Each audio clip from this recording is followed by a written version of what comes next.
on? Blossom is back, and welcome back to another episode of Top Drives. Today we are back with an informative video where I want to expand off the Blossom choice. Now here's the thing, a lot of you guys will already know about the Blossom choice and how it's the best of the best. That being said though, there are good cars outside of Blossom choice. Blossom choice is kind of like a 10 out of 10, but there are cars out there that are 9 out of 10, 8 out of 10, 7 out of 10, which are still absolutely fantastic. So shout out to Korn for this amazing idea. He told me, hey, why don't you make a video where you rate the top 3 best and the top 3 worst cars per RQ. So that's exactly what I'm doing today, especially since, you know, I'm going to use my experience here, but after 4 and 5 hours a day of playing Top Drives, I think I have a pretty good understanding of what are the better super rares and the worst super rares. So today I'm going to be telling you what are the top 3 best and the top 3 worst super rares within each RQ from 40 to 49. Let me know down in the comments below if you're going to agree with my list or not.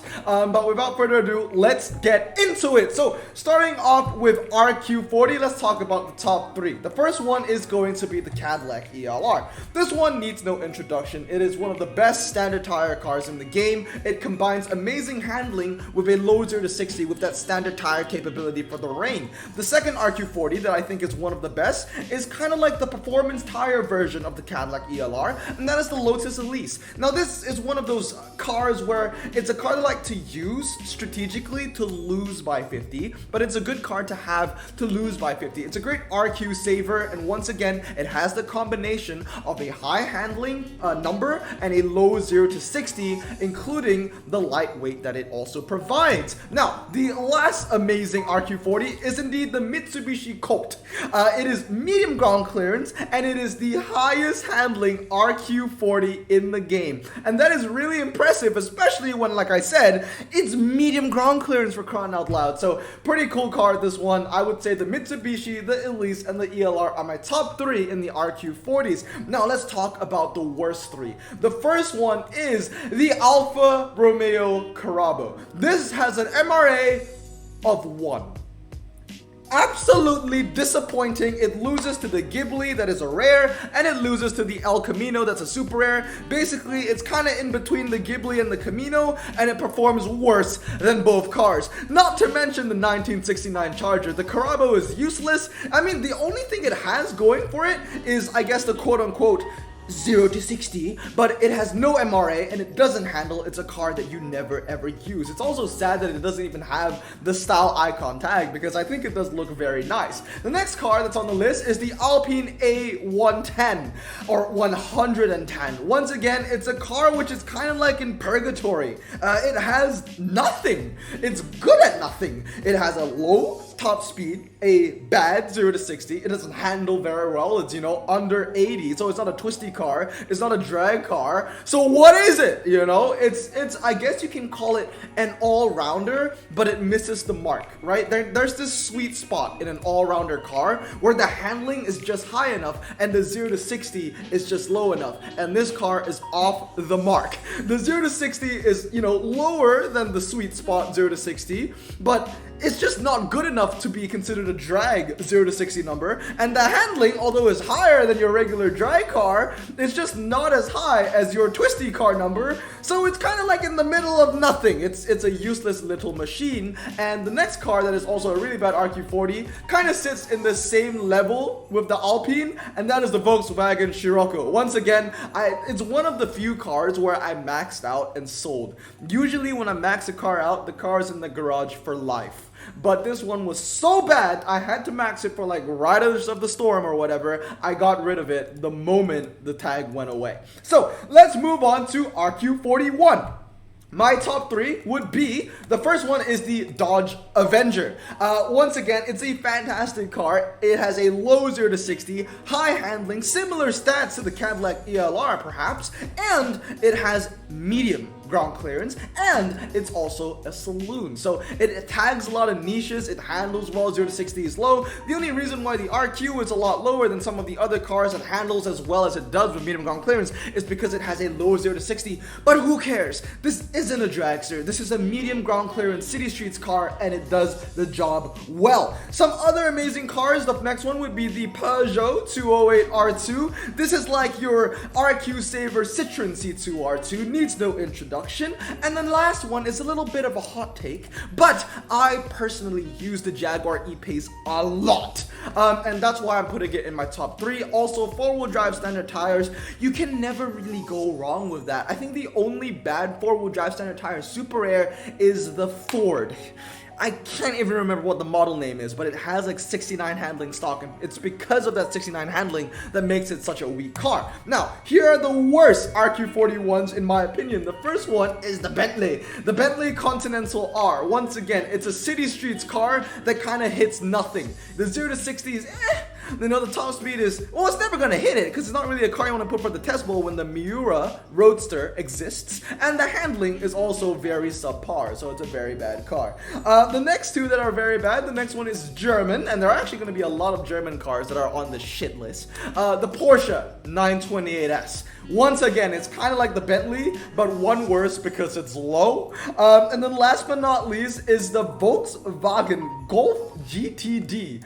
What is this, man? Why is this even in the same RQ range as the Lupo GTI? That's like if you were like in a brother, like if you were in a sibling relationship, I guess. I'm an only child, so I can't relate. But let's say you had a younger brother who was just better at everything than you are, you know? You ended up being the couch potato, and your younger brother, who's 3 years younger than you, is now, I don't know, a graduate at Harvard, and he's a lawyer, and he's making the big bucks, and you're just sitting there on the couch, eating Cheetos, getting fat, and growing a beard, and being too lazy to shave that beard because you're stuck on the couch because you're too lazy to get off it, and you start to smell like the Cheetos that you're eating. That is basically what the Golf GTD is. It's just worse in every way to the Lupo. They both have standard tires, but the Lupo is lighter and the Lupo handles better, and that's really all you want in a twisty car. You want the handling and you want better weight, and that's what the Lupo provides, and that's what the GTD lacks in. So the fact that they're both RQ41, you're just never gonna find a way where you're gonna use the GTD unless the requirements are 2009. So let's move on to RQ42. I'm gonna give you my top 3 as well. Now I'm not gonna lie, the RQ42, bit of a wasteland. It was kind of hard for me to find some pretty decent cars here, but the first one, I guess, is a no-brainer. It's the El Camino. This is what the Carabo should have been, but wasn't. This knows that it is a drag car, and it is good at it. Who cares that the handling is basically 0? It has a low 0 to 60. It has the MRA. Yeah, top speed's a little bit lacking, but it's a car that you want to use for the quarter mile or only lose by 50 on the half to, let's say, a Miura P400. So this is a great little RQ saver for the drag. Always has been. The next one is the Mazda Jota MX-5. This is a car that I like to use a lot. The weirdest thing is that I usually use it in clubs to kill rares. So it's not like a huge flex. Like, of course, it should be able to kill rares. It's a super rare. That being said though, RQ42, 94 handling, 0 to 60 is pretty low, and it's also a pretty light car, which means it's a pretty good all-rounder. At the end of the day, if it's an all-rounder but has a handling of like, what, 90 plus? It ain't bad, especially within this RQ range. The last one is the Porsche 924 Turbo. It's basically the 911 2.7S, but better. The only reason why the 911 2.7S has higher RQ is because it's medium. But if there was any twisty situation in the wet between this and the 2.7, this would win it. And the 2.7 is a pretty decent car. So the fact that this car beats the 2.7 at lower RQ deserves to be one of the best RQ42s in the game. Now, let me talk about the worst. The first one is pretty freaking obvious. It's the Volkswagen Atlas. Not only does it look like crap, it performs like absolute garbage. Here's the thing. Front-wheel drive all-surface tire cars, they're good if they handle well. But this one doesn't. Think about it. The Nissan Juke, front-wheel drive all-surface tires, hits 92 handling. If we go into rare, think about the Buick Rendezvous, or I think there's like a Mitsubishi ASX. They hit 85 handling, 86 handling, something around that mark. The Atlas does it, okay? The main reason why it's RQ42 is because although it handles well, I mean, it handles really badly, the 0 to 60 is just a lot lower compared to the Buick, compared to the Mitsubishi. But the problem is, 7.2, yeah, it might be like 3 seconds faster than the Buick. It's not like you're gonna put this car on a drag. It's not like it's a drag car anyway. It's just sitting in the middle of nothing. It's a bad car. Do not touch it. I don't like seeing it. The next one is the AMC Javelin. Once again, one of the most useless combinations in the game is having a drag car that is medium. Because the thing is, the fact that it's medium boosts its RQ, but it doesn't improve its performance on a drag where medium ground clearance is irrelevant unless the track set is a speed bump half kilometer, which is like one of the rarest track sets in the game. So this car is overrated. It has basically RQ 39 performance, but the only reason why it's 42 is because it's medium. It's really bad, to be honest. I like the car. I have it maxed, but no denying it's a really bad one. Next one is the BMW 730D. This car speaks for itself on how bad it is. It used to be rare, and I don't know why it went up to super rare. It's an OG car, never touched it. Now, let's move on to RQ43. My top 3 starting off, oh yeah, this was the one I was talking about. This is the 4-wheel drive Senna that's bad because it doesn't handle. But here's a good one, the Caliber, because guess what? It handles. I don't care that the Ford Scorpio is half a second faster. When it comes to 4-wheel drive standard, you only want it for the twisty stuff in the rain, and that's when handling matters, and the Caliber succeeds in that. 74 to 69, that is a massive difference. Caliber is going to beat the Scorpio everywhere that has 2 or more turns. So the Caliber is a fantastic one. I love this car. I use it all the time. I have 2 of it maxed as well. No bias that it's a Dodge. I mean, this really isn't a Dodge that I would like cream about anyway. It's a Caliber. It's a mom's car. But that being said, it's good. It's good. It handles well, 4-wheel drive standard. It's kind of like your American Subaru almost, because Subarus are known for handling and they're known for their standard tires. Some other great ones in RQ43. The next one is the Chrysler Crossfire Concept. Much like RQ42, RQ43 is a bit of a wasteland. There are not a lot of amazing RQ43 Super Airs. This is nowhere near a Blossom Choice car, but when you're looking at the rest of the things that we're working with, the Crossfire Concept doesn't look too bad in RQ43. It hits 89 handling, and the 0 to 60 is lower compared to its competition. 5.8, I mean, it's lower than the Mangusta, lower than the Kronos, and it's lower than most of the other performance tire cars in the RQ43 range, and that's why I kind of went with it. And then next is the Vauxhall Insignia. Now, this is a car that I like to use.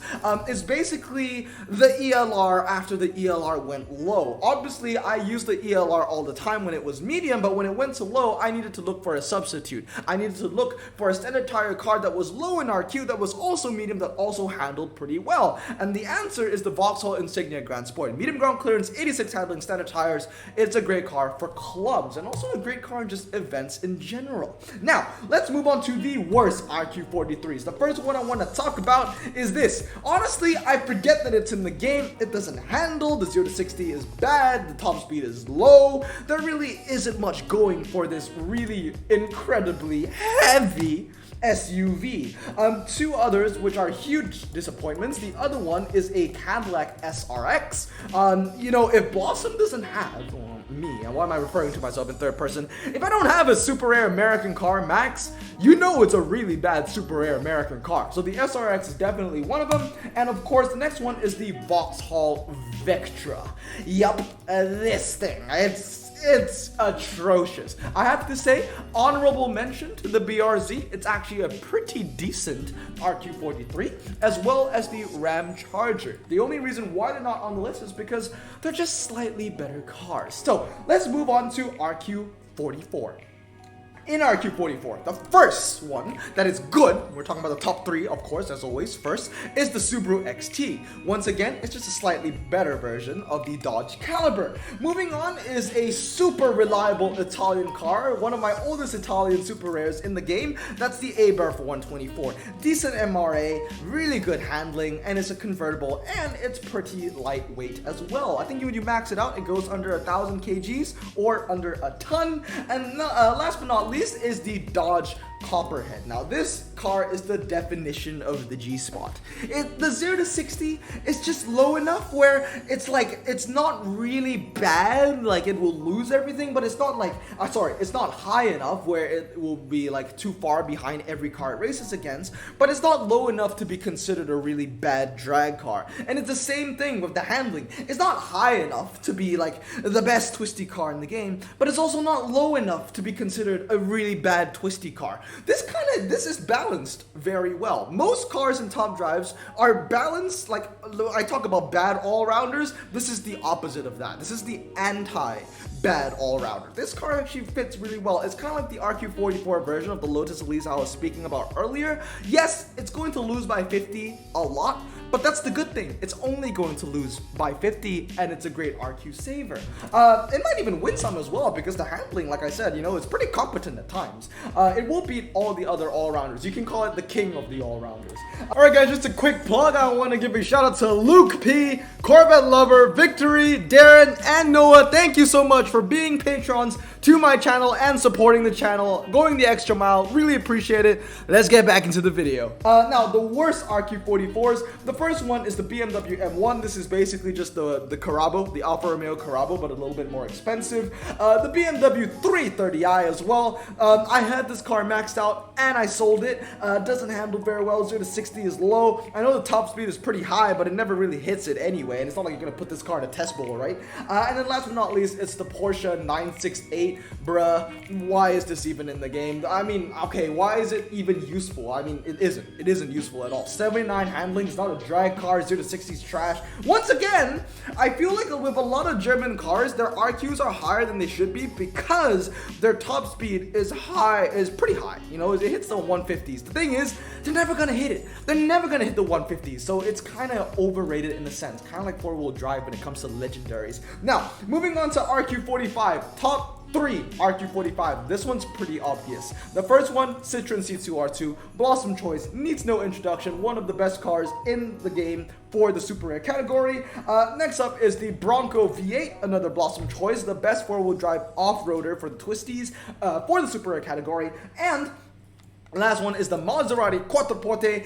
It basically combines medium ground clearance with competent handling and a competent 0 to 60 and a top speed of over 150 as well. This car kind of just has it all, really. So the Quattroporte diesel, sometimes I look at it and I'm just like, how are you only RQ45? I feel like it could be a 46 or even a 47. This is a really good one. Now let's talk about the worst RQ45s. The first one is the Vauxhall Corsa VXR. If I remember correctly, that is indeed the Mike Wazowski car. I can't even find. Here it is. Here it is. Nobody really uses this anyway. I mean, when you think about it, there are cars like the Renaults that handle higher. You see 82, this one's 84. And I think there's one that's RQ46 that's like 85. So, the fact that it's 82, once again, not good enough, chief.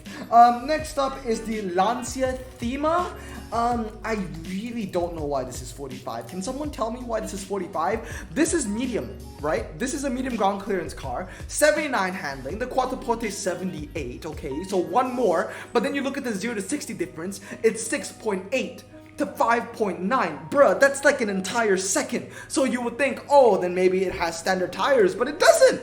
It has performance tires. I don't care if it has a sleeper tag. So what? That means it has decent MRA. Oh, I'm gonna put a car at 150 top speed on a test bowl.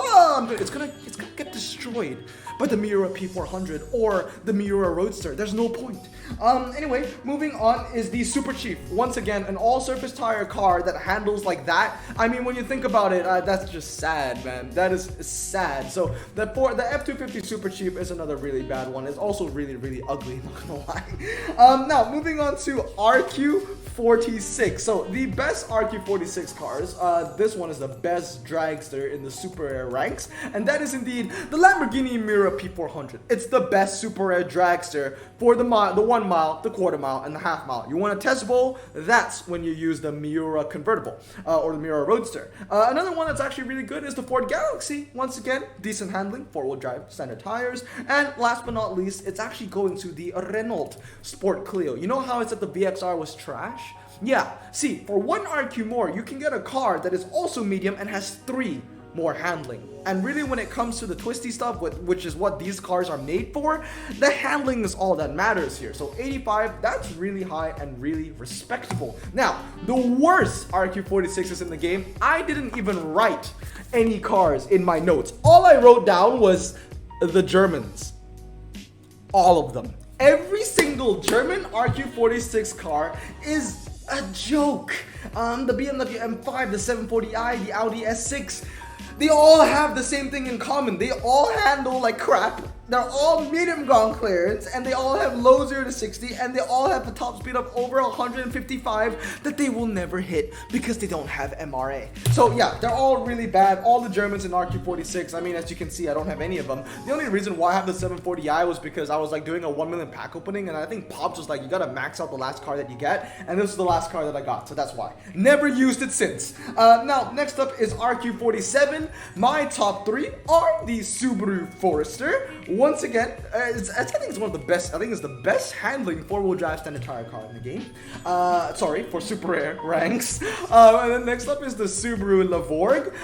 It is the best handling all-surface tire car in the super rare ranks at 86. I don't think any hits 87 unless you want to 699 it. But even if you 699 this, it hits 87. But what makes this even better is that it also combines a lower 0 to 60 than the competition. Obviously, the drawback is that it's medium. Okay, herder, don't use it on the motocross track. It's still going to be great on all the other ones that aren't motocross tracks. And last but not least, it's the Chrysler Crossfire Coupe.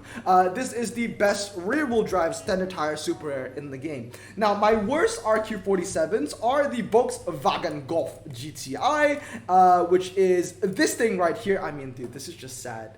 Okay, this is in the, this is in the league of like twisty medium ground clearance cars, and you have cars like the Renault hitting 85 for 1 RQ less, and that's only 79. No, just no. This is like if it's a drag, if it was meant to be a drag car, but it had bad 0 to 60. This is meant to be a twisty car, but it has no handling. It's just a mess. It doesn't know what it wants to be. Some other bad RQ47s, it's the Mini Cooper JCW convertible. I mean, once again, this kind of goes back to my analogy of just being like a sibling of someone that's just so much better than you. I mean, look at the, just compare the minis, okay? The convertible to the coupe. 6'3", 6'1", 7'7", 7'9".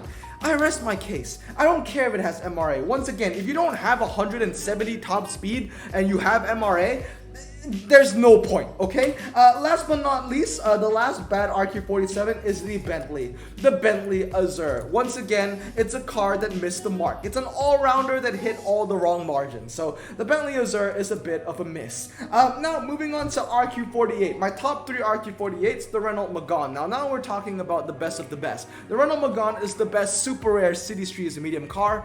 Full stop. Next up is the GMC Yukon. This is going to be a 996 car. It is the best off-road drag car for super rare. You want a 996, it's the best one for the drags, for all surface tires and off-road tires, and it's also the best for the hill climb because of that high ground clearance. And last but not least, it is the, of course, Ford Flex, baby!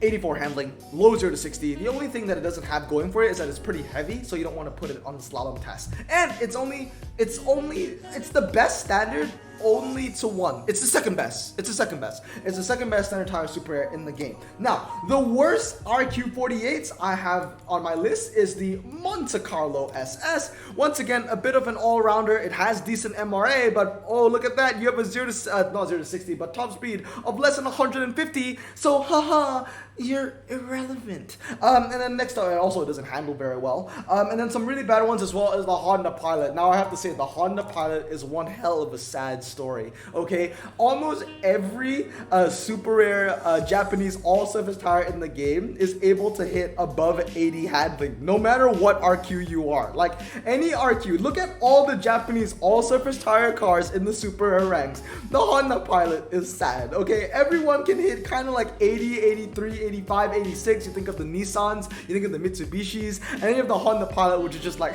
69. Whee! It's a joke. It's not a drag car as well, because if you put it on any drag, guess what? Yukon Denali is gonna send it to Gapplebee's. It's a 2-second difference, 8.6 to 6. 6.6. I mean, that's just sad. And then next up, we have the BMW 328i. Once again, yeah, I get it. That's a little bit of a sleeper, but when you compare it to the rare version, it's really sad. In fact, I will show it to you later. Last but not least is RQ49. RQ49 was pretty hard because most of the RQ49s are actually really good in some way, shape, or form. But the top three I decided to go with is the Lotus Elise Sprint, obviously Blossom Choice, needs no introduction. The Volvo 850 all-wheel drive. I don't have it because I am stubborn. I am sad angry about this car's existence because I love the Ford Flex, and this is the only car that beats the Ford Flex. It pains me to say it every time, but this is better than the Ford Flex. I hate it though. I hate it. I hate the fact that it's better than Ford Flex, and that's why I don't want to collect it. And then last but not least, it's the 240Z Datsun Rally, or obviously as I like to call it, Datsun, like how Kanye says it all the time. So this, the Sprint, and the Volvo top 349s, they're kind of just the best in their categories, you know, unrivaled. And the worst RQ49s, now these were pretty hard. I have to say, honorable mention to the Buick GNX. I'm not counting prize cars. I should have said that earlier. I'm not counting prize cars, but the Buick GNX is a fantastic car. It's the best city streets medium and city streets small car if you have it. Unfortunately, I don't know if it's ever coming back. But yeah, the worst three, the first one is the Land Rover Discovery Sport. It's kind of just a bit of an all-rounder that's not good at anything. Once again, doesn't handle as well as an Outlander, and it doesn't have it doesn't have as low of a 0-60 as the Yukon Denali. Not even close. And then moving on is the Bentley Grand Limousine. Once again, this thing is incredibly heavy, almost 3 tons. And yeah, I know it has a really high top speed. It's a good test bowl car, but who cares? It's going to lose to the Drags, to the Miura P400, and it will lose to the Test Bowl, to the Miura Roadster. So at the end of the day, it doesn't win anything. It's like the second best in stuff, and it's for higher RQ. At least for the Ford Flex, although it's the second best, it's cheaper than the Volvo. This car is second best in the Drags and the Test Bowl, and it's more expensive than the Miura. So this car really doesn't have much going for it, and it's incredibly heavy. Imagine putting that on a Test Bowl, not Test Bowl, slalom. Yeah, it's not really gonna turn, is it? And then last but not least is the Acura TL Type S. Once again, much like the Bentley, there are just medium ground clearance cars that are cheaper and better. So what do you have going for the Acura? It's more expensive to use than the Megane, and it's worse. Not even the Megane. I mean, it's also worse than the other Acura, which is RQ47, the red one. It's also worse than the Charger, and it obviously is worse than the Mustang convertible. So there you go. The Acura kind of just is very meh. But last but not least, I just want to show you the comparison of the BMWs, just to give you an idea of how bad that RQ48 one actually is. So if I go into manufacturer, go into BMW, so where is it? RQ48, there it is. All right, so look at it, 7073, right? It's medium, 7073 medium. Now we go into 38, 7073. So you're telling me that a car that is 0.1 seconds faster to 60 and has 3 more handling is 10 RQ higher? You gotta be taking. I rest my case. You gotta be on crack to say something like that. But anyway, that is going to be my list. Those are my top 3 best and top 3 worst super rares per RQ. Let me know if you found this informative. I might do the same for ultra rares, epics, legendaries, rares. Probably not commons and uncommons because I hate talking about those rarities, but we'll see. But anyway, I hope you guys have a great day. Remember, stay safe, wash your hands, and blossom out. Peace.